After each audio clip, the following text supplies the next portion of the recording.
Okay, so this is one of a series of two short tutorials that look in some detail at the October Revolution in 1917. This first one will look at the factors that led to this event, a combination of some short and medium-term factors.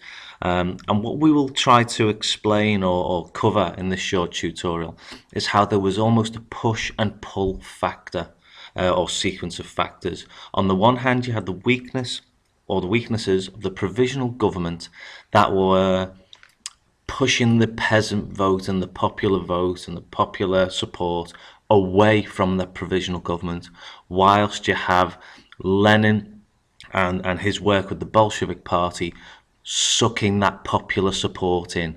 So we've also almost got the provisional government repelling the popular support, whilst Lenin is exploiting that very tactically and strategically.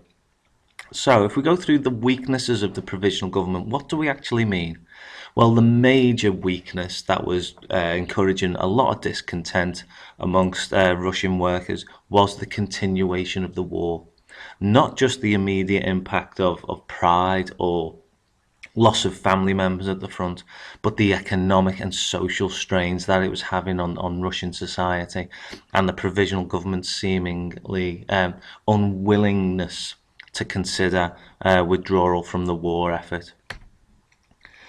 Fundamentally, and the continuation of the war is one example of this, but fundamentally the provisional government failed to truly respond to peasants' demands. Their grain requisition scheme just didn't bear fruit or didn't support them nearly enough. The provisional government's support of factory owners in ensuring a certain length of working day, all of these mediocre and ineffective measures showed that they were failing truly to respond to the needs of the workers in Russia. Coupled with this, you have internal divisions. Kerensky is the most left-thinking of the leaders of the provisional government, and this constant battle that he was having with the right-wing members of the provisional government, the former members of the Duma, and former ruling classes from Tsarist Russia, Prince Lvov simply being one of them. As we know, things come to a head in the July days with that significant outbreak of demonstrations and what happened as a result there. But that really was a sign of the weaknesses of the provisional government and the discontent of the Russian people. And then the Kornilov affair, again, something we already know an awful lot about. But this, we've examined how really Kerensky's reputation as the man who brought in this incredibly right-wing thinker, this ruthless, aggressive commander-in-chief of the armed forces. We understand why Kerensky brought him in, given what was happening on the front and given the fact that German forces were getting closer and closer to Russian borders. We understand why he did it, but given the fact that Kornilov essentially attempts or looks to attempt a military coup, Kerensky's reputation was severely tarnished by that. And again, the provisional government was seen by some members of the Russian peasants and Russian working class as a right-wing tool, essentially, despite the fact that there was lots of left-wing socialists actually sitting on it by this time. And then finally, and again, the Kornilov affair is just an example of this, but the provisional government's repeated use of the armed forces to quell demonstrations. This really was seen as a betrayal of what the provisional government was supposed to do. Remember that provisional government had the support at one point of the Petrograd Soviet, which in turn had the support of the armed forces. Well, to use those same armed forces to crush popular demonstration showed that maybe this provisional government wasn't doing what it claimed it would do. So you have all of those factors pushing the popular support away from the provisional government, and then we have Lenin and his Bolshevik party. He tactically and very publicly exploited all of the weaknesses of the provisional government and made sure that no weaknesses went unnoticed. This allowed him to really paint the Bolshevik Party or portray the Bolshevik Party as the ideal tonic or remedy to the provisional government.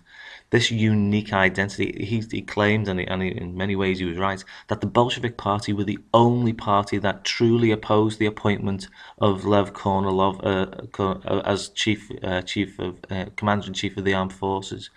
He was the only person to truly oppose the provisional government from its conception and from its establishment. So he painted this unique picture of the Bolshevik Party, which made them stand out apart from away from all the other left-wing socialist parties. His April thesis of peace, bread and land was part of that identity. Here he appeals to the main concerns of the peasants, something that, as we've just discussed, the provisional government simply did not do. Withdrawal from the war was obviously one part of that April thesis. Lenin skillfully managed to galvanize the Petrograd Soviet and other Soviets in and around Petrograd and Moscow, and he really managed to, essentially in the latter stages, prior to the October Revolution, these Soviets felt ignored. They felt that they were the real potential of this February Revolution, that the establishment of Soviets was where the real potential lay. But as events took hold through the course of April, May, June, July of 1917, the Soviets felt neglected, ignored, and Lenin really tapped into that. However, we still have to balance the role that Lenin himself played, because we cannot fail to acknowledge the role of Trotsky, and particularly in the masterminding and the tactics of the October Revolution itself. His chairmanship of the Central Committee, his role cannot be understated, and in some way makes us question the importance of Lenin's role in these months leading up to the October Revolution, because obviously we have to remind ourselves that for much of 1917, Lenin himself was actually in exile in Finland. That was both prior to his arrival in April and as a result of the July days, when some Bolshevik activists were arrested and imprisoned.